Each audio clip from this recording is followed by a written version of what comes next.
Ya, ahora sí. Que estén todos bien. Déjenme alinear esto. Ya. De ahí cuando comencemos, déjenme achicar esto un poco. Les comparto la pantalla. Ya. Bueno, espero que estén todos bien. Que esta semana sea una semana productiva. El capítulo que vamos a ver hoy día es un capítulo que yo lo desplacé dentro del programa que hacíamos años atrás, o que hacíamos tiempo atrás, que es el capítulo de bioenergética. Generalmente, o en los otros cursos, o los otros semestres, el capítulo de bioenergética lo veíamos como primer capítulo, como primer ítem, cuando entrábamos al curso, pero realmente ocupábamos esa parte de la materia o esa parte de los contenidos, lo ocupábamos ahora al entrar a metabolismo, y a veces se olvidaba un poco porque habíamos pasado hace mucho tiempo la materia. Entonces, básicamente por ese motivo, yo hice un cambio un poco en el programa de este semestre, donde bioenergética lo vamos a ver como un capítulo antes de comenzar metabolismo, ¿ya? Si bien es cierto, hay algunas cosas de energía y de relaciones de energía que nosotros vimos para el caso de las enzimas, ¿ya? Cuando vimos el modelo catalítico, ¿ya? Que ahí incorporamos el concepto de energía libre, de trabajo. Si bien es cierto, en este capítulo que vamos a comenzar a ver ahora, y el capítulo de bioenergética, vamos a profundizar el concepto de energía que hay detrás de las reacciones químicas, ¿ya? Y vamos a profundizar el concepto de, no solamente de energía, sino que el concepto de entropía y el concepto de entalpía, que también permiten explicar por qué, por ejemplo, se estabilizan las proteínas en su estructura terciaria, o por qué se estabilizan las enzimas bajo esta misma propiedad, ¿ya? Pero más allá de lo que vimos para el caso de las proteínas, el caso de las enzimas, o las proteínas en general, que su estabilización en su conformación nativa iba a depender obviamente de las interacciones electrostáticas y no electrostáticas débiles, y que eso iba a estar determinado termodinámicamente. Aquí vamos a profundizar un poquito ese concepto, pero nosotros nos vamos a enfocar a las transferencias de energía que existen y se van a dar, por ejemplo, en las reacciones acopladas, ¿ya? Entonces, y el concepto de reacciones acopladas es lo que nosotros vamos a ver en una ruta metabólica, ¿ya? Ahí ahora se los voy a mencionar y explicar, ¿ya? Entonces, les voy a compartir, déjenme, lo voy a compartir pantalla, y cuando yo ocupe la pizarra, dejo de compartir pantalla, ¿ya? Para que no tengan problemas de visibilidad, ¿ya? Entonces, el concepto... déjenme ponerlo en modalidad presentación, ¿ya? Entonces, el concepto bioenergético tiene que ver básicamente a un proceso de transformación de la materia, ¿ya? Y por eso que está muy vinculado a lo que después vamos a ver en metabolismo, ¿ya? Entonces, déjenme achicar aquí. Bueno, lo cierro, ¿ya? El concepto de bioenergética básicamente se refiere a los procesos de transformación de energía, ¿ya? De cómo la energía se transforma cuando ocurren diferentes tipos de reacciones químicas, y para nuestro caso, reacciones orgánicas, ¿ya? Este es el clásico esquema de una ruta metabólica, ¿ya? Déjenme mover esto por acá. Este es el clásico esquema de una ruta metabólica en la cual hay convergencia en el proceso de transformación. Y en este proceso de transformación, si ustedes se fijan, las flechas descendentes marcan los procesos catabólicos. Entonces aquí vamos a empezar a introducir algunos conceptos que tienen que ver básicamente con los procesos de transformación de la materia, ¿ya? Hay procesos catabólicos que dicen relación con los procesos degradativos, oxidativos o catabólicos, que son las flechas descendentes. Es decir, partimos de moléculas extremadamente complejas, muy grandes, y en este proceso catabólico generamos intermediarios o generamos productos más pequeños, ¿ya? Ese es el concepto catabólico, ¿ya? Por el contrario, también ustedes pueden observar flechas ascendentes que a partir de moléculas sencillas o moléculas muy pequeñas podemos formar moléculas más grandes, como por ejemplo a partir de aminoácidos podemos formar proteínas, y esos aminoácidos, si ustedes se fijan, lo podemos obtener a partir de intermediarios de la glicólisis o de la gluconogénesis, ¿ya? Donde uno de los ejemplos más clásicos es el piruvato, que es el cetoácido de la alanina. Entonces, a partir de piruvato lo podemos transformar en alanina, y esa alanina la podemos utilizar para la síntesis de proteínas. Entonces ahí tenemos un proceso anabólico, un proceso biosintético, y en algunas ocasiones, dependiendo obviamente el tipo de, si se llevan a cabo o no, son reacciones de reducción, ¿ya? Entonces, aquí hay sinónimos que ustedes deberían ir ya incorporando. Entonces hablamos de una reacción catabólica, degradativa u oxidativa, y reacciones anabólicas, biosintéticas o reductivas, ¿ya? Pero más allá de la definición de una ruta catabólica o una ruta anabólica, que ya después también se los voy a volver a mencionar, es la relación que existe entre estas rutas y desde un punto de vista del proceso de transformación de la energía. Entonces, tal cual como ustedes ven esquematizado acá en 3 o 4 líneas, ¿ya?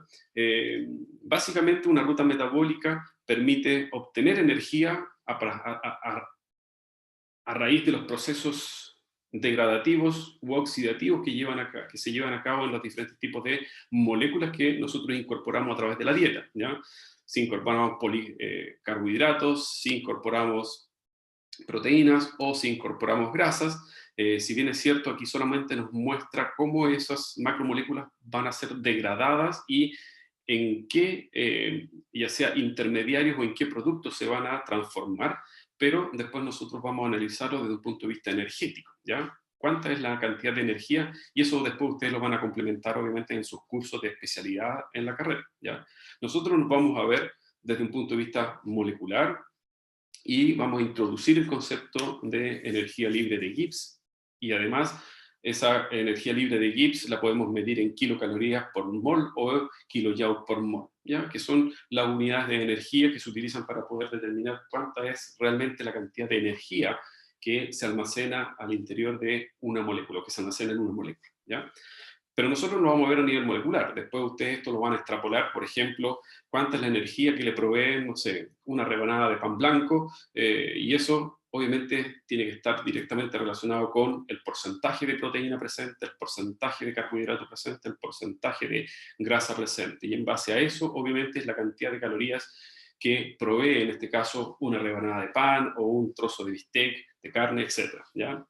Nosotros nos vamos a ir a lo netamente molecular y vamos a relacionar esa cantidad de energía a través de los procesos de transformación química, pero de la molécula en sí, ¿ya? Es decir, de una molécula de glucosa, ¿cuánta energía yo puedo obtener? De una molécula de un ácido graso, ¿cuánta energía yo puedo obtener? ¿En qué se va a transformar esa energía interna que se encuentra almacenada en una molécula de glucosa? ¿Dónde está almacenada esa energía?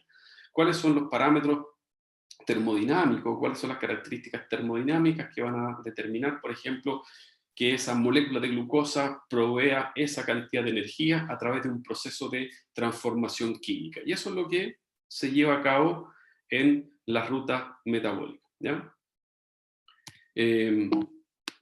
Ahí, ¿ya? Entonces, bioenergética, tal cual como aparece en la definición, es una ciencia que estudia, ¿ya?, cuantitativamente, ¿ya?, la energía necesaria para que ocurran los procesos químicos, ¿ya? Entonces, un proceso químico puede requerir de energía para que se lleve a cabo, o al revés, un proceso químico puede generar, ¿ya?, energía hacia los alrededores cuando éste se lleva a cabo. Entonces hablamos de dos tipos de reacciones, ¿ya? Y eso es un poco lo que también nosotros vamos a introducir ahora como concepto, ¿ya? Hay reacciones químicas que van a necesitar de energía, ¿ya?, que les sea provista por los alrededores, ¿ya? Entonces nosotros vamos a suponer dos espacios. Un espacio es el sistema, y el sistema es la reacción química, y todo lo que rodea la reacción química son sus alrededores. Por lo tanto, hay reacciones químicas en que es preciso entregar energía al sistema, y eso lo hacen los alrededores, entonces hablamos de una reacción endergónica. Entonces empezamos a introducir ciertos conceptos, ¿ya? Por el contrario, si tenemos una reacción química que libera energía desde el sistema hacia los alrededores, entonces introducimos el concepto de reacción exergónica. Pero más allá de establecer esos dos tipos de reacciones, endergónica o exergónica, ¿ya? Es decir, que acepta energía desde los alrededores o que libera energía hacia los alrededores respectivamente, lo que a nosotros nos interesa en esta parte de los contenidos, en este contenido en particular, es las transformaciones de la energía en la célula. ¿Y para qué es necesaria este proceso de transformación de energía en la célula? Bueno, básicamente para llevar a cabo una serie de trabajos intracelular. Y ese trabajo intracelular puede ser mantener la homeostasis de la célula, mantener el pH, permitir la actividad de canales de membrana, de transportadores, etc. ¿Ya? Pero esa energía es lo que después vamos a definir nosotros como una energía disponible para hacer algún tipo de trabajo. Y esa energía disponible para hacer algún tipo de trabajo está directamente relacionada con lo que ustedes ven en el dibujito, es decir, ¿por qué nos alimentamos? Nos alimentamos porque nos da hambre. Bueno, a veces uno lo hace de manera inconsciente y irracional, así, yo como no, o sea, son las 13 horas y almuerzo. Pero básicamente uno ingiere nutrientes para obtener energía de ellos, y esa energía es necesaria, no solamente para obtener energía, sino que es para obtener metabolitos, ¿ya? Uno se nutre de proteínas para obtener aminoácidos que son indispensables para el recambio de proteínas. Uno incorpora en la dieta grasa porque son necesarias las grasas para que a través de un proceso de metabolización me provea de energía, y esa energía mi célula la utiliza para, o mi sistema la utiliza para mantenerme despierto, mantener la vigilancia, permitir el proceso de impulso nervioso, etcétera, para hacer o llevar a cabo un proceso mecánico, para mantener la homeostasis celular, para poder moverme, es decir, para poder articular mi musculatura, etcétera. Esos trabajos, todo tipo de trabajo, ¿ya? Entonces, ese proceso en el cual uno, o más bien dicho, ese proceso en el que uno parte desde la ingestión de nutrientes y la obtención de energía para llevar a cabo otro proceso a nivel celular, es lo que termodinámicamente se define como un proceso de conservación de la energía. Entonces, la energía que está en los nutrientes, yo la utilizo para llevar a cabo otro proceso. O sea, entonces yo ingiero una molécula de glucosa y a través de una serie de reacciones químicas o procesos químicos, en procesos oxidativos, degradativos, voy a transformar esa energía interna almacenada en esa molécula de glucosa en una energía que sea útil para la célula. Y es lo que nosotros conocemos como energía química, ¿ya? Porque hay varios tipos de manifestación de la energía, es decir, la energía interna de una molécula que se refiere básicamente a la entalpía, se puede transformar en energía cinética, movimiento. La podemos transformar en energía potencial, de posición o de ubicación. La podemos transformar en energía mecánica, ¿ya? La podemos transformar en energía química, ¿ya? Bueno, la célula, desde un punto de vista biológico, de un punto de vista metabólico, básicamente va a utilizar esos macronutrientes para que a través de ese proceso de transformación química pueda transformar esa energía interna en energía química, la que nosotros conocemos como ATP, ¿ya? Esa molécula es una molécula orgánica, extremadamente compleja. Yo ya le he dibujado la estructura, y resulta ser que toda la energía, ¿ya? Toda la energía interna de una molécula la podemos, en el fondo, almacenar en los enlaces fosfodiéster de una molécula ATP. Y por eso que a través de este proceso oxidativo o degradativo podemos esa energía interna transformarla en energía química o sintetizar ATP. Entonces, si ustedes se fijan, sin poner ningún ejemplo todavía, si yo puedo degradar una molécula, básicamente lo que estamos diciendo es lo siguiente. si yo tengo una molécula, un monómero, acá. Si yo tengo un monómero, y ese monómero yo lo degrado a sus átomos correspondientes, ¿ya?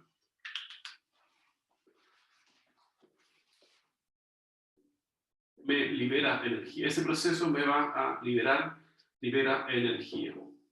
Esta es una representación muy general. Entonces, esta energía que se libera a través de este proceso catabólico, la puede utilizar la célula para procesos biosintéticos. Entonces, yo puedo decir aquí, entonces, si yo tengo ADP más fosfato, y yo quiero sintetizar ATP, para poder sintetizar ATP, yo necesito energía, ¿ya? Necesito de la energía de un proceso catabólico. Y esta cantidad de energía, o esta energía, nosotros la vamos a cuantizar. Dicho de otra manera, vamos a saber exactamente cuánta energía se necesita para poder, por ejemplo, sintetizar ATP. Entonces, si ustedes se fijan, en términos muy generales, aquí yo tengo dos reacciones acopladas. Una reacción catabólica, que parte de estructuras complejas a estructuras sencillas, que yo lo puse como monómero y átomos, pero aquí yo puedo poner una macromolécula, es lo mismo. Una macromolécula, y en un proceso catabólico puedo generar estructuras monoméricas, los monómeros. ¿Ya? Conceptualmente es, a partir de una molécula muy grande, yo la degrado y la transformo en moléculas más pequeñas. Y en este proceso catabólico, que generalmente son oxidativos y degradativos, se libera energía. Y esa energía, la célula la utiliza para transformarla. Entonces, transformarla, por ejemplo, a través de la síntesis ATP. Entonces, ¿dónde está la energía que estaba almacenada en los nutrientes que hemos ingerido a través de la dieta? La célula la puede transformar en ATP. Entonces, hay una correlación bastante estrecha entre una reacción catabólica que permite sintetizar ATP a nivel celular. Y ese es un proceso de transformación de la energía. Es lo que dice relación con la primera ley de la termodinámica, en que la energía no se crea ni se destruye, solo se transforma, ¿ya? Hay otro concepto dentro de este proceso que también nosotros lo vamos a ver y que tiene que ver con el factor entrópico. Y la entropía también va a determinar si el proceso es termodinámicamente favorable o no. Entonces, ¿cuándo vamos a saber si el proceso de transformación química es termodinámicamente favorable? Ya lo vimos con las enzimas. Si mis sustratos... Si mi sustrato, por ejemplo, tiene mucha energía, no se olviden que siempre va a tender el sistema a estabilizarse a un nivel menor de energía, ¿ya? Entonces, voy a dejar de... Espérense.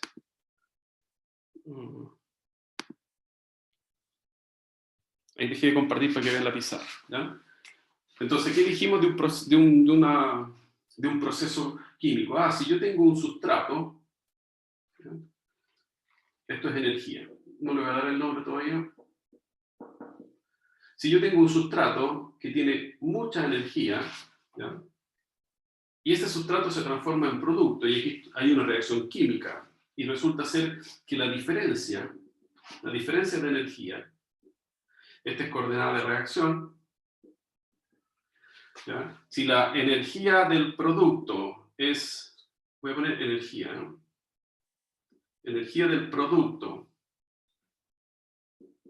es menor a la energía del sustrato, entonces este delta, el delta de energía, es menor que cero, ¿ya? ¿Por qué? Porque el delta E, el delta de energía, se define como la energía del producto menos la energía del sustrato, ¿ya? Entonces, si la energía del producto es menor que la energía del sustrato, la diferencia de energía entre los dos estados es menor que cero. Y si la energía entre los dos estados es menor que cero, entonces ¿Qué significa eso? Que el producto termodinámicamente es más estable que el sustrato porque el producto tiene menor cantidad de energía que el sustrato.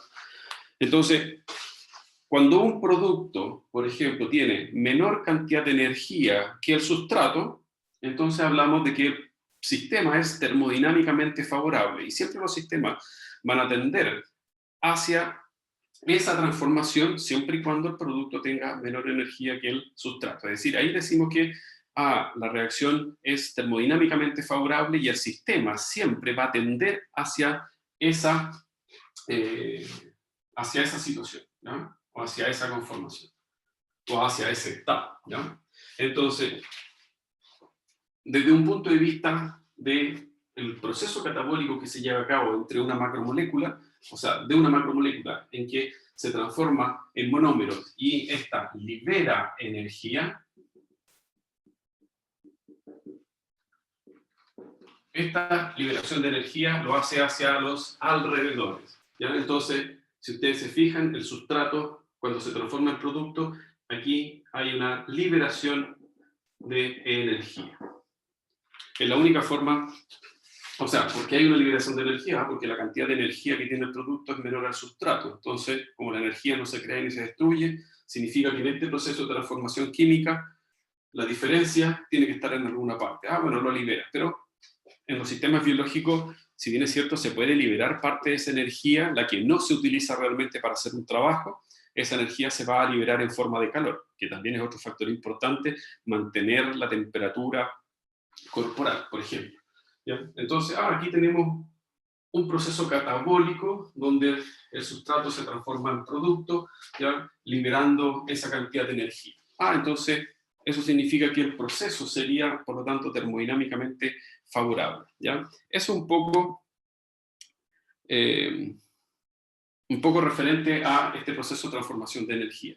Hay otro concepto relacionado con también una estabilidad termodinámica y que tiene que ver básicamente con el otro factor que yo les mencioné, que es el factor entrópico. ¿Ya?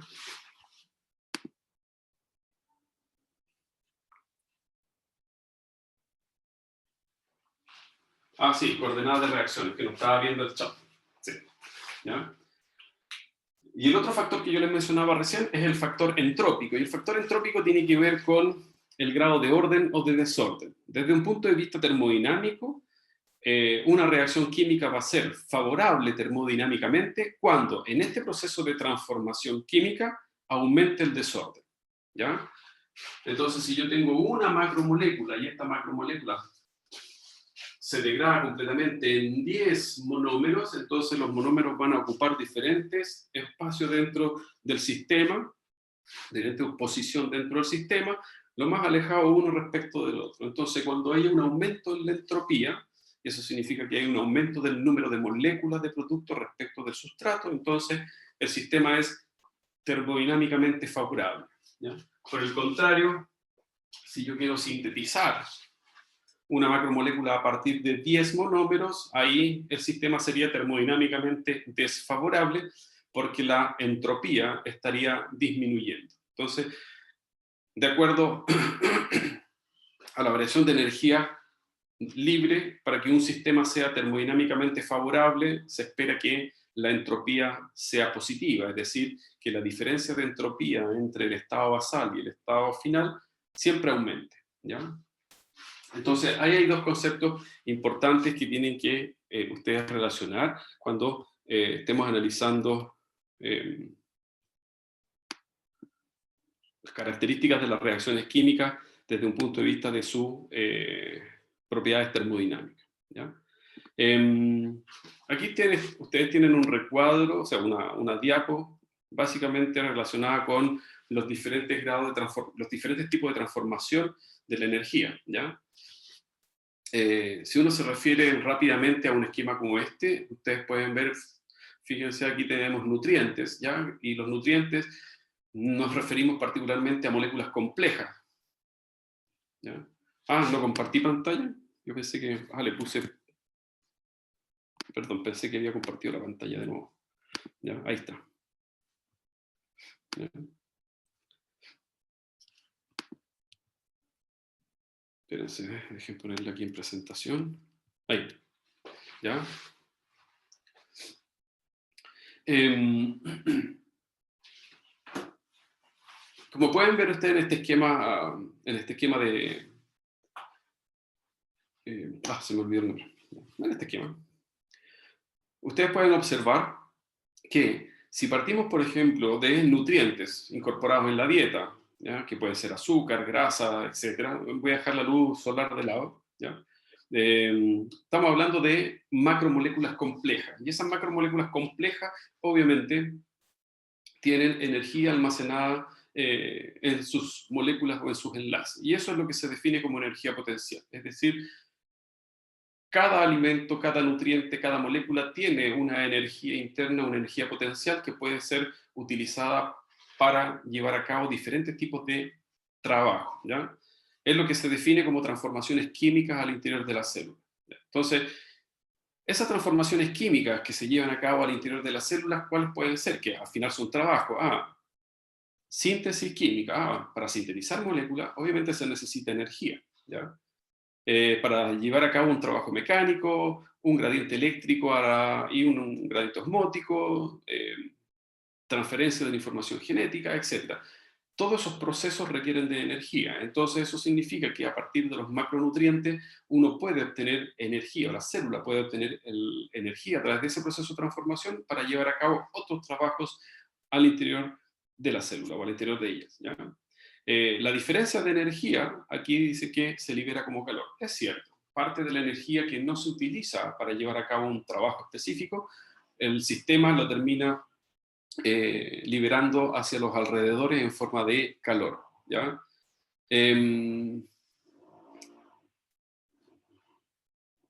Una de las características del metabolismo, tal cual como se lo mencionaba recientemente, dice, produce compuestos simples, es decir, partimos de macromoléculas complejas y en este proceso de transformación química generamos moléculas simples. Y moléculas simples o más simples que la molécula inicial, por ejemplo, puede ser CO2, amonio, agua, fosfato, es decir, partimos de una molécula muy compleja y podemos generar muchas y pequeñas moléculas más sencillas y más simples. Ese proceso, como yo les mencionaba, da cuenta del factor entrópico, ¿ya?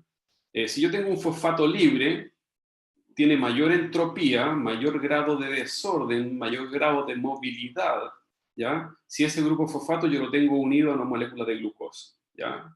Disminuye el grado de rotación, disminuye el grado de libre movilidad que pueda tener ese grupo fosfato. Entonces aquí yo tengo un sistema con alta entropía, perdón, con muy baja entropía, es decir, muy ordenado, pero cuando yo rompo ese enlace y libero el fosfato de la molécula de glucosa, por ejemplo, se aumenta la entropía del grupo fosfato en el sistema. Y eso es, desde un punto de vista solamente del proceso de transformación química, sería un proceso termodinámicamente favorable. Por el contrario, cuando estamos llevando a cabo un proceso de síntesis y a partir de moléculas sencillas que se encuentran distribuidas en todo el espacio, yo las uno formando un enlace peptídico para formar una molécula compleja, le estoy quitando grados de libertad a cada una de las estructuras monoméricas y por lo tanto ese sería un proceso termodinámicamente no favorable. ¿Por qué? Porque cuando están unidas por enlace covalente y pierden ese grado de rotación o ese grado de libertad, entonces la entropía disminuye y el sistema sería termodinámicamente no favorable, ¿ya? Pero si el sistema fuese no favorable, la síntesis de una proteína, o sea, entonces, ¿por qué se sintetizan las proteínas? ¿Por qué podemos sintetizar ácidos nucleicos? ¿Por qué podemos sintetizar macromoléculas complejas si desde un punto de vista de la entropía no sería favorable termodinámicamente?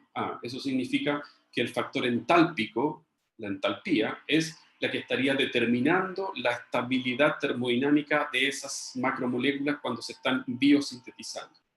Ya voy a entrar en el concepto entálpico y después vamos a ver cómo se relaciona el concepto entálpico y el concepto entrópico en la estabilidad termodinámica de las moléculas, ¿ya?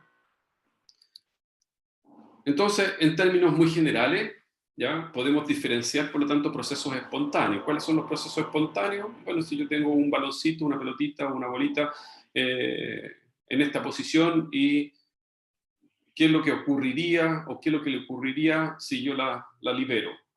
Automáticamente cambia de posición. Entonces aquí yo tengo un proceso espontáneo, ¿sí? La pelotita va a rodar cuesta abajo, ¿ya? Y ese va a ser un proceso termodinámicamente favorable. Por el contrario, si la pelotita está abajo y yo la necesito que suba, lamentablemente por sí sola no puede hacer ese trayecto. ¿Y qué es lo que tengo que hacer yo? Empujarla. O tengo que aplicarle energía, o tengo que empujarla, o tengo que hacer un trabajo mecánico. Está lo mismo como lo hagan, pero por sí sola la pelotita no va a subir de nuevo a la cima. Entonces, ese es un proceso no espontáneo. Y todo proceso no espontáneo, por lo tanto, requiere de que se le ayude, ¿ya? Y ese proceso, y ese concepto de ayuda no es más que suministrar energía al sistema. ¿Para qué? Para que la pelotita, estando abajo, ahora pueda estar arriba. Entonces, desde un punto de vista químico, también vamos a reconocer sistemas que son espontáneos y sistemas que no son espontáneos. Pero para poder reconocer sistemas espontáneos y sistemas no espontáneos, lo tenemos que relacionar con el concepto de energía, ¿ya? Si yo les muestro una reacción y yo les digo, mire, esa reacción, ¿me pueden decir ustedes, por ejemplo, no sé, les pongo un caso?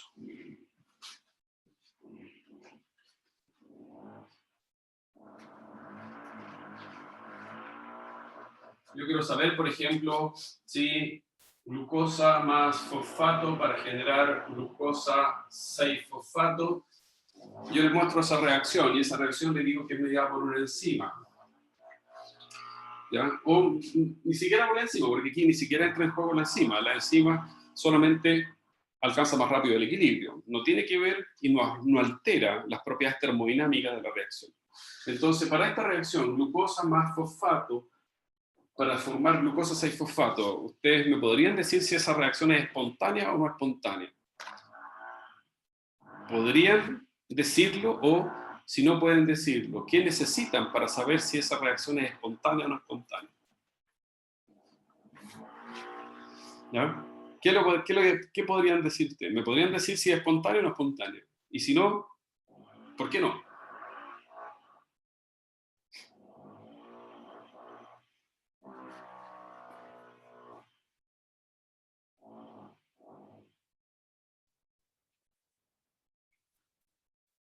¿Camila? O sea, así como está escrita, no me pueden decir ustedes si es espontánea o no espontánea. La única forma es si yo les digo, mira, esa reacción requiere de energía. Entonces si requiere de energía, no es espontánea. Y la energía la tiene que obtener, por lo tanto, de los alrededores.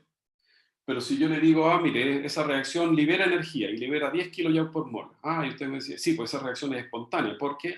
Porque en el proceso de transformación química libera energía hacia los alrededores. Entonces, así tal cual como está escrita en la pizarra, no me pueden decir si, no tienen todos los antecedentes para decirme si esa reacción es espontánea o no espontánea. Sí necesitan el factor energético, ¿ya? Y necesitan que yo les indique si esa reacción libera energía o absorbe energía hacia o desde los alrededores respectivamente. Ahí recién ustedes pueden indicar si esa reacción es o no es espontánea, ¿ya? Entonces, dentro de las características más generales y más importantes, obviamente, de la bioenergética, es que ya sabemos que la bioenergética relaciona los procesos de transformación química, como por ejemplo el que está en la pizarra o una ruta metabólica, ¿ya?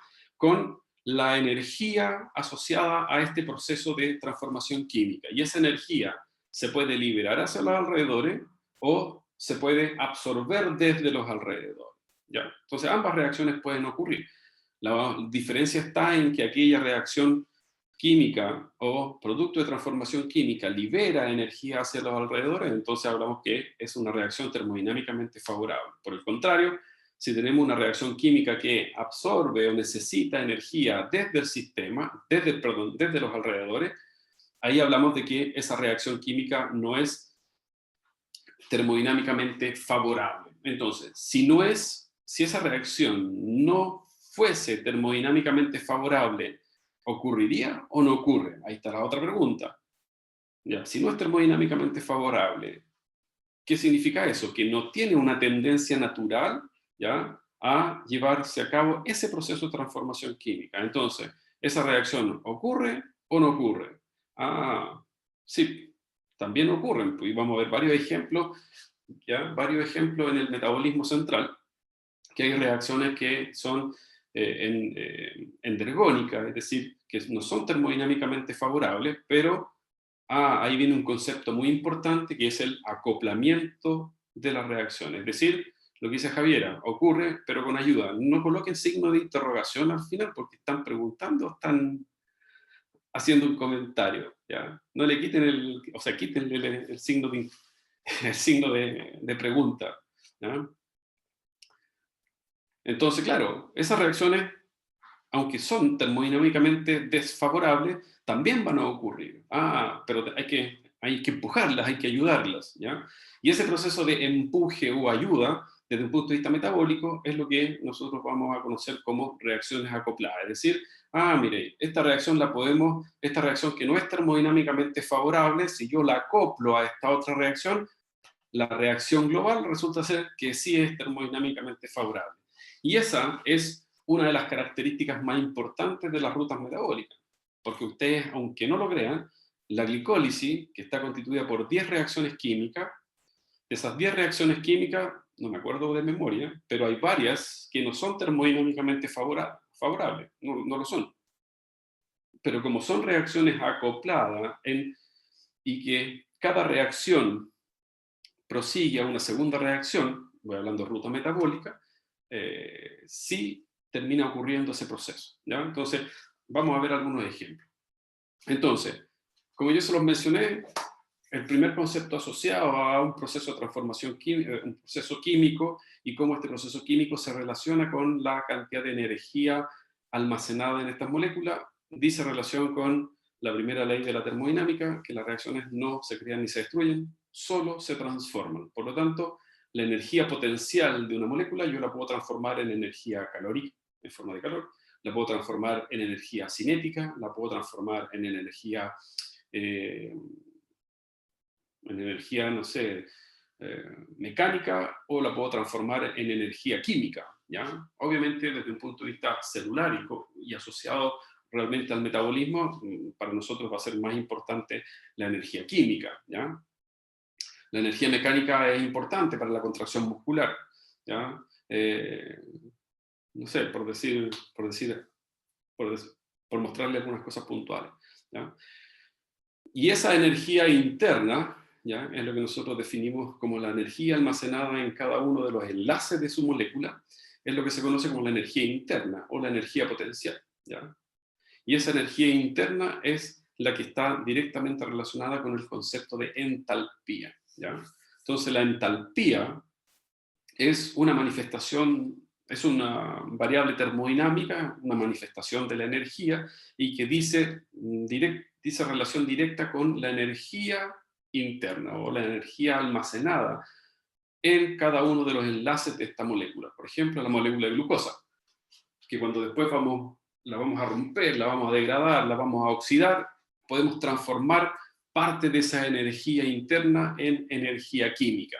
Obviamente, es solamente un dato, siempre y cuando la presión y el volumen se mantenga constante. Y como nosotros trabajamos en un sistema, ¿ya?, a nivel celular, donde la presión es constante, no cambia de una atmósfera, y el volumen celular, bueno, es un sistema semiabierto, pero el volumen celular tampoco debe variar mucho, porque si no, la célula entra en colapso. Entonces podemos considerar que nuestro sistema, a pesar de ser un sistema abierto, en el cual hay transferencia de energía, transferencia de materia y agua, se mantiene constante, ¿ya?, durante el transcurso de la reacción.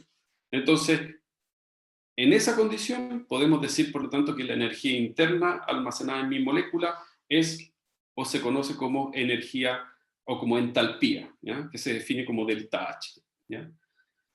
Y esa entalpía es la que está relacionada con los procesos, como yo les mencionaba, endotérmicos o exotérmicos. No los vayan a confundir con endergónico o exergónico. El proceso endotérmico o exotérmico dice relación con la cantidad de energía o la manifestación de la energía en forma de calor, ¿ya? cuando se lleva a cabo un proceso de transformación química, ¿ya? Y esa reacción química libera energía en forma de calor hacia los alrededores, ahí decimos que esa reacción es exotérmica, ¿ya? Libera energía en forma de calor hacia los alrededores. Por el contrario, si en el transcurso de la reacción química, ¿ya?, absorbe energía en forma de calor desde los alrededores hacia el sistema, decimos que esa reacción es endotérmica. Entonces, desde el punto de vista termodinámico, una reacción exotérmica es termodinámicamente favorable porque está liberando energía en forma de calor hacia los alrededores. Por el contrario, una reacción endotérmica no sería favorable termodinámicamente porque necesita que los alrededores le entreguen o le suministren energía para que se pueda llevar a cabo esa reacción, ¿ya? Entonces ahí tenemos dos conceptos que son muy importantes irlos incorporando, porque así podemos entender qué es lo que le va a ocurrir a nuestra ruta metabólica, no solamente, o sea, primero por lo que hemos visto ahora, en función, vamos a entender qué es lo que le ocurre a nuestras rutas metabólicas en función de, esta energía interna, ¿ya? Del H. Ahí ustedes tienen la representación la representación gráfica de un proceso de transformación química en que estamos viendo la entalpía, H, o la energía interna, del sustrato respecto del producto. Tiene mayor entalpía o mayor cantidad de energía almacenada el sustrato que el producto, y cuando hay transformación química, esa cantidad de energía, ¿ya?, se libera hacia los alrededores en forma de calor. Hablamos de una reacción exotérmica. Por el contrario, cuando se tiene que llevar a cabo el proceso de transformación química de SAP y los alrededores suministran energía al sistema para que se lleve a cabo ese proceso químico, entonces hablamos de una reacción endotérmica, ¿ya? Entonces, en una reacción exotérmica, la energía del producto es menor a la energía o a la entalpía del sustrato, y el delta H, que es la diferencia de entalpía entre el sustrato y el producto, entre el producto menos el sustrato, tal cual como está definido ahí, para una reacción exotérmica, el delta H es negativo, ¿ya? Entonces, toda reacción exotérmica, el delta H es negativo. O si yo les muestro una reacción y les digo, mire, el delta H de esta reacción es negativo y es menos 10, significa que es una reacción exotérmica. Por el contrario, para una reacción endotérmica, la variación de entalpía entre el producto y el sustrato, si es mayor que 0, entonces decimos que es una reacción endotérmica y que por lo tanto requiere de esa energía en forma de calor para que se lleve a cabo ese proceso de transformación química, ¿ya? Entonces, esto es muy importante que ustedes lo vayan asimilando, ¿ya? Para que cuando veamos una reacción metabólica, ¿ya?, ustedes puedan decir, esta reacción sí es termodinámicamente favorable que ocurra, o esta reacción no es termodinámicamente favorable que ocurra, ¿ya? Aquí ustedes ven un ejemplo. Aquí fíjense, si bien es cierto es esta energía libre, ya les voy a incorporar el concepto de energía libre, pero aquí da exactamente lo mismo, ¿ya? Lo que importa acá es cómo se lleva a cabo este flujo de energía, ¿ya? Pueden ustedes tener una molécula de azúcar, ¿ya? Una molécula de azúcar, un mol de azúcar, que son 180 gramos de sucrosa, en presencia de oxígeno, es decir, llevar una combustión directa, ¿ya?, del azúcar en presencia de oxígeno, genera CO2 y agua, ¿ya? Entonces, si ustedes se fijan, aquí aumenta la entropía. ¿Y por qué? No está equilibrada la ecuación, ¿ya? Pero una molécula de glucosa tiene 6 átomos de carbono, es un C6H12O6, por lo tanto, genera 6 moléculas de oxígeno, 6 moléculas de CO2, 6 moléculas de agua. Entonces, si ustedes se fijan, como sustrato tienen 2 moléculas, una de azúcar y un oxígeno, y van a generar 6 y 6 son 12 moléculas de CO2 y agua. Entonces ahí aumenta la entropía, Por lo tanto, desde un punto de vista entrópico, esa reacción es termodinámicamente favorable. Pero cuando ustedes combustionan un mol de azúcar en un sistema adiabático, y eso se llama, los sistemas adiabáticos son aquellos sistemas en que no hay transferencia de energía en forma de calor, no hay transferencia de materia, no hay transferencia de agua, es decir, es un sistema completamente aislado de los alrededores. Se puede medir de manera neta la cantidad de energía almacenada en esa molécula, por ejemplo, de glucosa. Y en ese contexto, libera del orden de casi, son 2.900 y fracción, libera alrededor de 3.000 kilojoules por mol. Es una cantidad enorme de energía que se libera por mol de moléculas de glucosa, ¿ya? Y aquí lo muestra en el gráfico como una combustión directa de la molécula de glucosa en un sistema así, que eso se puede hacer en el laboratorio, ¿ya? ¿Ya? ¿Y qué está mostrando acá? Me dice, esta diferencia de energía, ¿cómo yo puedo determinar la diferencia de energía entre estos dos procesos? La energía de los productos menos la energía de los sustratos. La energía de los productos es mucho menor a la energía de los sustratos, por lo tanto estoy hablando ahora de una reacción exotérmica, ¿ya? Porque liberó energía hacia los alrededores. Entonces, lo que está en amarillo dice, toda la energía libre, dice, está relacionada al calor, ¿ya? Nada es almacenado, ¿ya? Obviamente, ¿por qué? Porque hicimos una combustión completa, ¿ya? Y aquí cambia el estado de oxidación del carbono. Aquí está como un polialcohol y luego hemos transformado a una molécula de CO2. Entonces, hay un proceso de oxidación y combustión completa. Entonces, toda la energía almacenada en esta molécula de glucosa fue liberada, en este caso, a los alrededores. Entonces, podemos decir que es una reacción termodinámicamente favorable desde un punto de vista de la cantidad de energía en forma de calor que libera, por ejemplo, hacia los alrededores. ¿Qué ocurre en una célula? Esto es lo que ocurre en una célula. También una célula es capaz de degradar o transformar glucosa u oxidar glucosa en presencia de oxígeno hasta CO2 y agua. Y aquí están las 10 reacciones. Esas son las 10 reacciones de la glicólisis. Bueno, no solamente las 10 reacciones de la glicólisis, están las 10 reacciones de la glicólisis, después la actividad del complejo piruvato deshidrogenasa, después el ciclo de Krebs y por último la transferencia de electrones en la cadena transportadora de electrones hasta generar CO2 y agua. Entonces, esto implica, por lo tanto, glicólisis, ciclo de Krebs y fosforación oxidativa, ¿ya? Y ocurre en múltiples pasos. ¿Por qué? Porque la célula es un sistema abierto donde hay transferencia de energía, transferencia de calor, pero también termina siendo el proceso termodinámicamente favorable. La energía de los productos es menor a la energía de los sustratos. Entonces mi proceso es termodinámicamente favorable, independiente que se lleve a cabo por múltiples pasos, ¿ya? ¿Ya? ¿Ya? Debido a las diferentes rutas metabólicas que debe tomar la glucosa para que sea combustionada completamente hasta CO2 y agua, ¿ya?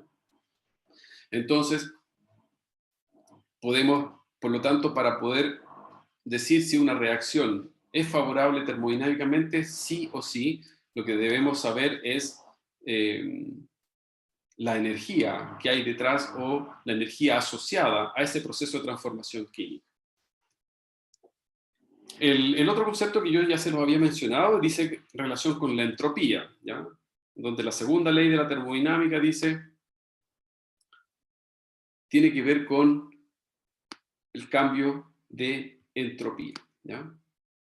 Tal cual como ustedes pueden leer, dice, establece que todos los intercambios y conversiones de energía, si no entra y tampoco sale energía del sistema en estudio, la energía potencial del estado final siempre será menor que la energía potencial del estado inicial, ¿ya? Siempre y cuando, obviamente, no haya ningún tipo, dice, de intercambio, ¿ya?, de energía, es decir, que esa energía se pierda en alguna parte del proceso. Pero si uno lo ve desde un punto de vista de la transformación química de las macromoléculas y la generación o como producto de moléculas más sencillas, aumentando el número de moléculas de producto respecto del número de sustratos, estaría, por lo tanto, o estaría representando un aumento del grado de desorden. Y eso es el concepto entrópico, ¿ya? Dice, si un proceso ocurre de manera espontánea, dice, la entropía total del sistema aumenta. Claro, aumenta el grado de desorden de mis moléculas, que per se nunca van a estar ordenaditas una al ladito de la otra. Entonces, si yo tengo un sólido, por ejemplo, un cristal de cloruro de sodio, que está muy, muy ordenado, y solamente cuando entra en contacto con el agua y se solvata cada uno de los iones, o se solvatan cada uno de los iones de esta estructura cristalina, cada uno de los iones se libera con su capa de solvatación, distribuyéndose en todo el volumen de la solución o de la disolución. Entonces, bueno, eso es el volumen de la disolución, ¿no? Aquí está representado como un gas, da lo mismo. Las moléculas o cada uno de los átomos ocupan un volumen, una posición determinada del sistema, y por lo tanto, uno alejado del otro significa que aquí hay un aumento del desorden, ¿ya? Eso es lo que dice relación con el aumento de la entropía. Entonces, este proceso de transformación desde un sistema altamente ordenado hacia un sistema altamente desordenado, se dice que aumenta la entropía, es decir, representa el grado de desorden, y es máximo cuando el sistema se acerca al equilibrio. Entonces, cuando una reacción química gobernada por su constante de equilibrio alcanza su equilibrio, significa que nuestro sistema ha alcanzado su máxima entropía. Y por eso que el sistema es termodinámicamente favorable, ¿ya? Esto, como ustedes pueden ver, es solamente conceptual, pero esta es la realidad, ¿eh? Siempre yo muestro esta diapo porque representa fielmente el concepto entrópico, ¿ya? Y es básicamente a nivel molecular es lo que está ocurriendo, ¿ya? Pero ahora, si yo quiero analizar desde un punto de vista de la energía interna, es decir, de la energía potencial de mis moléculas, ¿ya? Tanto de los productos como de los reactantes, ¿cómo se relaciona la entalpía, que es la energía interna, ¿ya? Y la entropía? ¿Cómo estos dos factores, entálpico y entrópico, van a determinar si mi reacción es termodinámicamente favorable? Porque claro, si yo analizo solamente, ¿ya? Si una reacción yo la analizo solamente desde un punto de vista de la energía interna, ok, o de la entalpía, y le digo, mira, esta reacción es exotérmica respecto de esta otra reacción que es endotérmica, entonces ustedes me van a decir, la exotérmica es termodinámicamente favorable. En cambio, la endotérmica no, porque necesita que se le suministre energía desde los alrededores. Ya, y después, otra reacción, ustedes la analizan de un punto de vista del número de moléculas generadas o formadas después de la reacción química. Y ustedes me dicen, mire, esta reacción química partimos de un sustrato y generamos 20 productos. Estamos aumentando el número de moléculas de productos, las cuales se van a distribuir en nuestra disolución, en nuestro espacio, en nuestro sistema, y hay un aumento de la entropía. Si hay un aumento de la entropía, entonces es termodinámicamente favorable. Pero ahora yo les pregunto, ¿esa reacción donde aumentó la entropía es exotérmica o es endotérmica? Podrían ustedes saberlo, ¿no? O al revés, una reacción exotérmica que libera energía en forma de calor hacia los alrededores, ¿aumenta o disminuye la entropía? ¿Podrían ustedes saber eso, no? ¿Siguen ahí o no?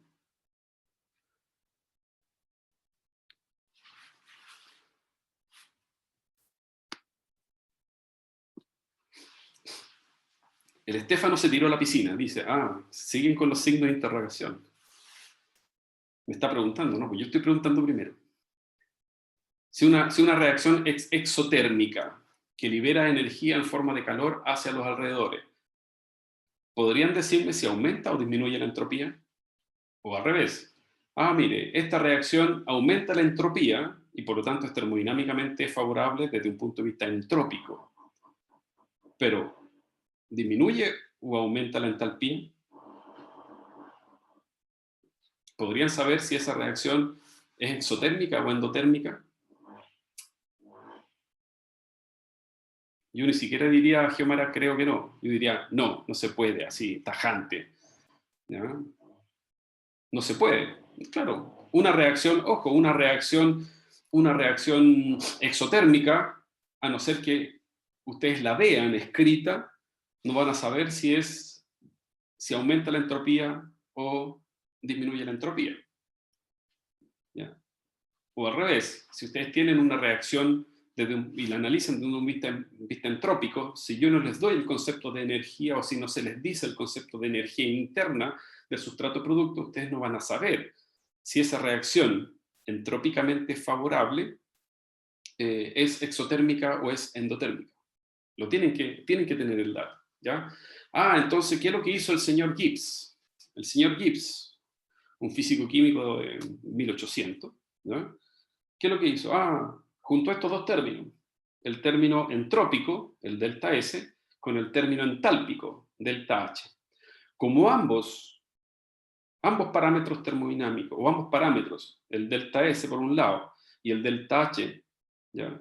Definen per se si la reacción es endergónica o exergónica, es decir, si es espontánea o no espontánea, o si es termodinámicamente favorable o no lo es.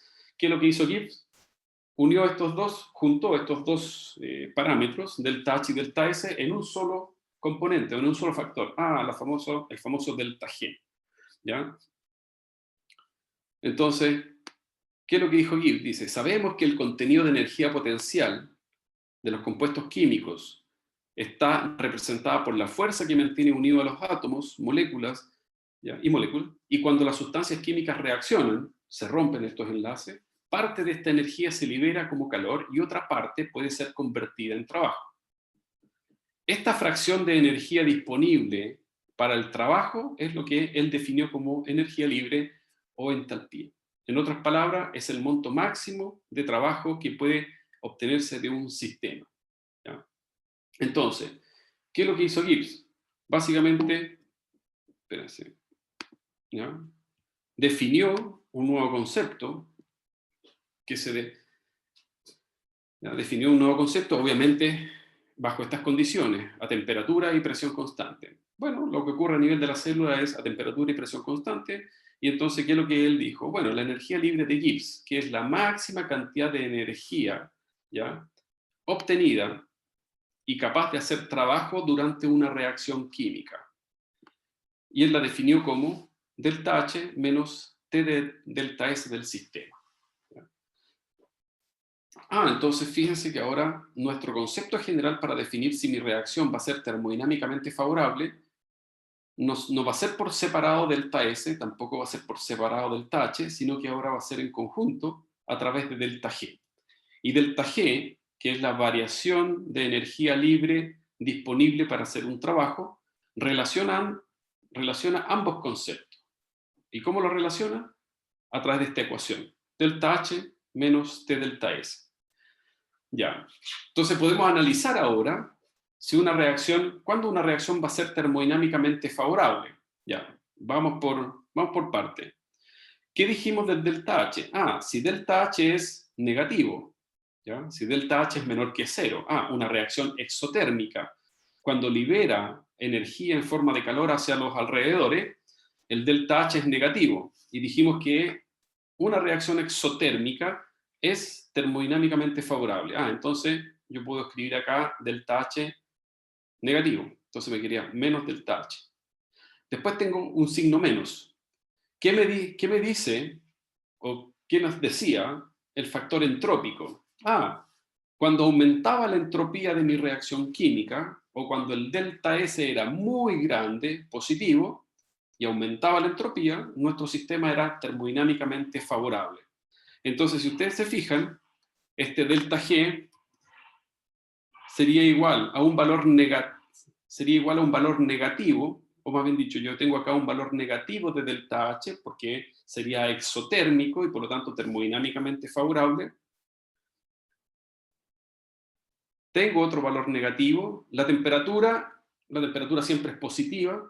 Lo peor que puede ocurrir es que sea 0, y tampoco es peor, porque ahí se iría eliminado este sistema, este parámetro, pero la temperatura 35, 37, 25, ¿ya?, es positiva, y el delta S dijimos que era positivo. Entonces, si ustedes se fijan, el delta G se transformaría en un valor negativo menos otro valor muy negativo. Entonces, el delta G, cuando el delta G es negativo, el sistema es termodinámicamente favorable, porque ahí está englobando tanto el delta H como el delta S. Entonces, si el delta G es menor que cero, es decir, tiene un valor negativo, y si es energía hay que medirlo en unidades de energía, kilojoule, kilocaloría, ¿ya? Por mol de la molécula que estoy transformando. Entonces, delta G tiene unidades de kilojoule por mol o kilocalorías por mol. Entonces, si el delta G es negativo, entonces decimos que la reacción es espontánea, que es exergónica, no es exotérmica, para que no lo confundan, es exergónica y por lo tanto es termodinámicamente favorable. ¿Y qué significa que el delta G sea negativo? Si ustedes se fijan, que el delta H sea negativo porque el delta S siempre es positivo. Entonces, negativo con negativo, delta G sería negativo. Pero hay otra posibilidad de que el delta G sea menor que cero y por lo tanto exergónica si el valor del delta H es positivo, es decir, puedo yo tener, fíjense, puedo tener una reacción endotérmica, es decir, que acepte energía en forma de calor o que absorba energía en forma de calor desde los alrededores y sea una reacción endotérmica. ¿Esa reacción endotérmica podría ser termodinámicamente favorable? También, siempre y cuando el valor del delta H en valor absoluto, que es positivo, sea más pequeño que el T delta S. Porque si el delta H en valor absoluto es más pequeño que el T delta S, me queda negativo. Y ustedes se fijan que el delta G sería negativo. Y seguiría siendo, por lo tanto, una reacción exergónica, a pesar de que la reacción es endotérmica. Pero con la salvedad que esa reacción endotérmica, el delta H, que va a ser positivo, sea más pequeñito que el T delta S. Entonces, ¿una reacción endotérmica puede ser espontánea? Claro que sí. Una reacción endotérmica puede ser espontánea siempre y cuando la entropía sea muy grande. ¿Ya? ¿Qué pasa cuando la energía libre de Gibbs es mayor que cero? Es muy positiva. La reacción no es espontánea y por lo tanto es una reacción endergónica y no es termodinámicamente favorable. Para que el delta G sea positivo, ¿ya? Como este parámetro o este valor siempre va a ser negativo por el signo, porque la entropía, el delta S, siempre es positiva. Así lo dicta la segunda ley de la termodinámica. Puede ser cero o positivo, nunca negativo, en sistemas biológicos. ¿Ya?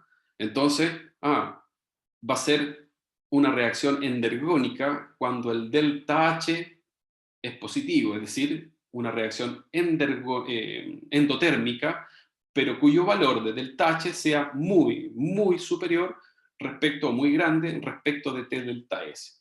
Entonces, una reacción endergónica no espontánea y por lo tanto no es termodinámicamente favorable cuando el factor entálpico es muy, muy grande respecto del factor entrópico, pero para una reacción endotérmica, no para una reacción exotérmica.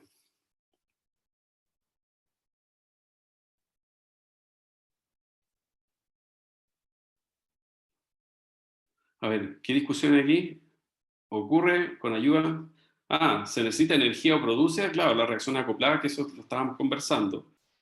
Dice, Javier dice, ¿ocurre pero con ayuda? Jaja, perdón. Yo me acuerdo que le corregí el signo de interrogación. Y el Estefano dice, ¿disminuye? De nuevo. No necesariamente. Ya voy a mostrarle ejemplos, ¿ya? ¿Pero a qué se refiere Estefano con que disminuye?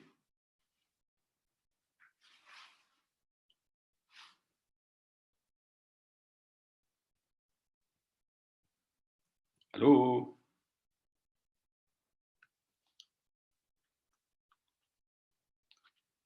Ok. Bueno, igual vamos a ver algunos ejemplos, ¿ya? Entonces, si ustedes se fijan, de acuerdo a la definición de la energía libre de Gibbs, ¿ya? Y la definición matemática es delta H menos T delta S, una reacción una reacción que es 100% exergónica y que ocurre espontáneamente son aquellas reacciones en que son exotérmicas y que el delta S o la entropía es muy alta. Pero hay que tener cuidado porque una reacción endotérmica, ¿ya?, con delta H positivo, también puede ser espontánea y puede ser termodinámicamente favorable siempre y cuando ese valor de delta H positivo sea, en valor absoluto, mucho menor o más pequeño que la variación de entropía, que la variación de la entropía. ¿Ya? Entonces aquí está representado, sí, siempre es positivo, eso lo dice la segunda ley de la termodinámica. ¿Ya? Y aquí ustedes ven la representación gráfica de la variación de energía libre de Gibbs, que es el G. ¿Ya? Por lo tanto, esa energía, ese G que aparece aquí, es la energía libre de Gibbs disponible para hacer un trabajo. Entonces, cuando el sustrato se transforma en producto y ese delta G es menor que 0, y no se olviden que delta G se define como el G del producto menos el G del sustrato o del reactante, y si es menor que 0, entonces decimos que la reacción es espontánea, es una reacción exergónica y es una reacción termodinámicamente favorable. Y ese delta G menor que 0 puede ser debido a que la reacción es exotérmica, que libera energía, y por lo tanto el delta H es negativo, o puede ser una reacción endotérmica, siempre y cuando su delta H sea, en valor absoluto, menor a la variación de entropía. Por el contrario, una reacción no espontánea y que no sea termodinámicamente favorable es cuando el delta G es mayor que 0. Y cuando el delta G va a ser mayor que 0, generalmente para las reacciones endotérmicas, cuyo valor de delta G, que es positivo, sea muy superior, muy mayor en valor absoluto respecto de la variación de entropía. Es decir, que la variación de entropía sea muy pequeñita, ¿ya? O también puede ser efecto de la temperatura, pero estamos suponiendo que la temperatura es constante a nivel celular. ¿Ya? Ahí estaríamos bajo la condición de una reacción endergónica o no espontánea directamente. ¿Ya? Ahí ustedes tienen todas las combinaciones. ¿Ya? Espontánea a todas las temperaturas, delta G menor que 0. Para una reacción exotérmica, delta H negativo, y un delta S mayor que 0. ¿Ya? Espontánea a altas temperaturas, cuando el T delta S es grande. Espontánea a bajas temperaturas, cuando T delta S es pequeña. Yo le dije, la segunda ley de la termodinámica dice que la entropía siempre es positiva. ¿Ya? Estos son para casos muy particulares, no a nivel celular. ¿Ya? ¿Y cuando nunca va a ser espontánea? En todas las temperaturas, cuando el delta H sea mayor que 0 y el delta S menor que 0. ¿Ya? Analizando solamente la ecuación de Gibbs. Obviamente nosotros vamos a estar entre estas dos. ¿Ya?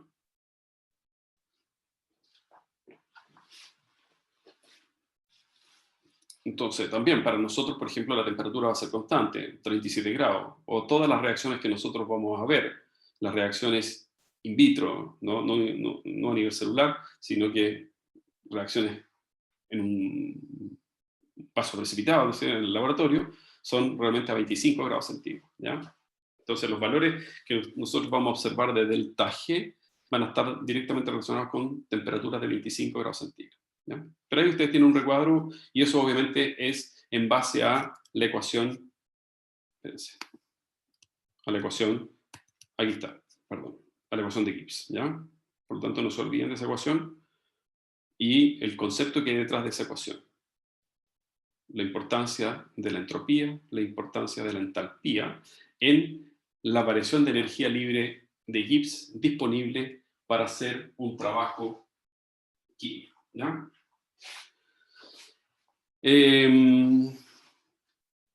Pasó volando la hora. Ya. No voy a entrar en este capítulo porque no quiero dejarlo a la mitad. Así que acepto preguntas. Déjenme. Ya. Porque si me meto en esto, o sea, si seguimos con esta parte, va a quedar inconcluso y no quiero que quede al aire el concepto de condición estándar. ¿Ya? O sea, aquí ahora, en esta clase general, digamos, que tuvo que ver básicamente con los aspectos termodinámicos o los parámetros termodinámicos que van a gobernar una reacción química. Ahora nosotros nos vamos a ir a la parte bioquímica, es decir, ya, ahora nuestra reacción de glucosa más fosfato para generar glucosa 6-fosfato, bueno, ¿cuáles son las condiciones experimentales condiciones experimentales y condiciones reales que van a determinar que esa reacción, por ejemplo, sea termodinámicamente favorable o que esa reacción no lo sea? Entonces tenemos que definir, obviamente, nuestras condiciones que llamamos estándar, y las condiciones estándar son aquellas fijadas y serían condiciones no reales, ¿ya? Y las condiciones no estándar son aquellas condiciones reales, es decir, lo que hay a nivel intracelular. Entonces, en base ahora a esas condiciones, nosotros vamos a definir qué pasa con este concepto de energía, que es la energía libre de Gibbs, para las diferentes reacciones, ¿ya? Y eso lo vamos a ver la clase de mañana, ¿ya? Así que, ¿alguna duda, consulta, pregunta? Algo que no haya quedado desde un punto de vista conceptual claro. Y si no me la hacen hoy día, me la hacen mañana. A ver.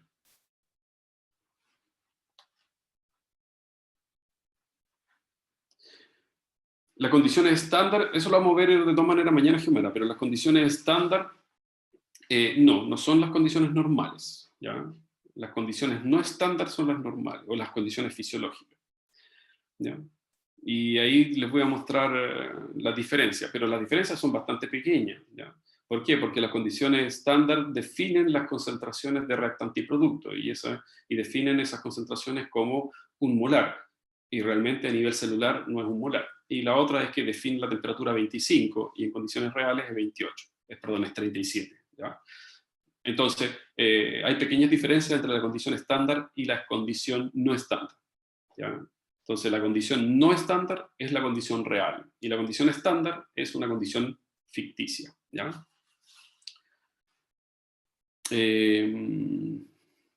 La condición adiabática, más que una condición, Benjamín, es un sistema, ¿ya? Si yo quiero medir la cantidad de energía, por ejemplo, real que hay almacenada en una molécula, utilizamos un sistema adiabático, ¿ya? Y eso se puede hacer en el laboratorio. Y el sistema adiabático es aquel sistema o cualquier sistema que no permite ni la transferencia de energía con los alrededores, tampoco permite la transferencia o el intercambio de materia con los alrededores. Es decir, se mantiene exactamente constante la cantidad de materia en mi sistema, ¿ya? Y si bien es cierto, uno lo puede hacer en un laboratorio, pero no es, uno trata de minimizar obviamente ese intercambio, ¿ya? Y la forma que hay de medirlo experimentalmente en el laboratorio, y eso por ejemplo lo hice yo cuando hice el curso de físico-química cuando era estudiante, era un vaso de Dewar. ¿Conocen los vasos Dewar o no? Más de alguno ha utilizado un vaso de Dewar, pero no sabe que se llama así. ¿Saben lo que es un vaso Dewar, no? No me suena. Pero lo han usado, yo sé, tal vez han utilizado una versión moderna, ¿no? Ahora hay versiones modernas, las versiones modernas de los vasos Dewar, ¿ya? Tal vez su mamá o sus abuelitos usaron en su tiempo un vaso Dewar, los famosos termos, pues, un termo para mantener el agua caliente, ¿ya? Ahora venden esos termos que vienen con doble capa, capa metálica, ¿ya? Pero el vaso Dewar es los antiguos termos, que es un vaso de vidrio laminado y plateado para reflejar la luz con doble capa. Ese es un vaso Dewar, uno de los famosos termos. Y nosotros hacíamos los experimentos en esos vasos de termo, ¿ya? Obviamente uno le tiene que colocar una tapita de Plumavit, le coloca un termómetro y ve cómo cambia la temperatura, y eso después uno lo lleva a una ecuación y determina la diferencia de energía entre el estado basal y el estado final, ¿ya? Y eso es entalpía. Obviamente un sistema diabático es un sistema en el cual no hay intercambio de materia y tampoco hay intercambio de energía con los alrededores, pero uno lo puede medir experimentalmente en ese tipo de vasos Dewar. Eso es un sistema adiabático. En cambio, una célula es un sistema abierto. Ahí tienen intercambio de todo, o sea, intercambio de energía, intercambio de materia, intercambio de agua, bla, bla, bla, bla. ¿Ya? Pero esa es la diferencia, Benjamín, o más bien dicho, una condición. ¿Ya? Ya, si no hay más preguntas, no sé, si tienen más preguntas. o si no, las traen para mañana. Entonces, mañana retomamos de este punto, ¿ya? Ya vimos el concepto general desde un punto de vista energético y mañana ya nos metemos directamente a las reacciones químicas y reacciones bioquímicas, condiciones estándar y no estándar, y cómo podemos relacionar estos compuestos, perdón, estos factores termodinámicos en una reacción química. Y ahí viene el concepto de energía que yo les mencionaba. Entonces, sabiendo la reacción y viendo el valor de energía, ahí sí ustedes me pueden decir, ah, mire, si esta reacción es termodinámicamente favorable, esta no. Entonces, después vamos a acoplar reacciones para transformar reacciones que no son termodinámicamente favorables en reacciones favorables termodinámicamente. ¿Ok? Súper. Que estén bien. Cuídense. Igual ustedes, que estén bien. Nos vemos mañana. De aquí pues, Cata, no me tienen que dar las gracias. Traigan preguntas para mañana. Igual usted, Valentina, cuídese. Traigan preguntas para mañana.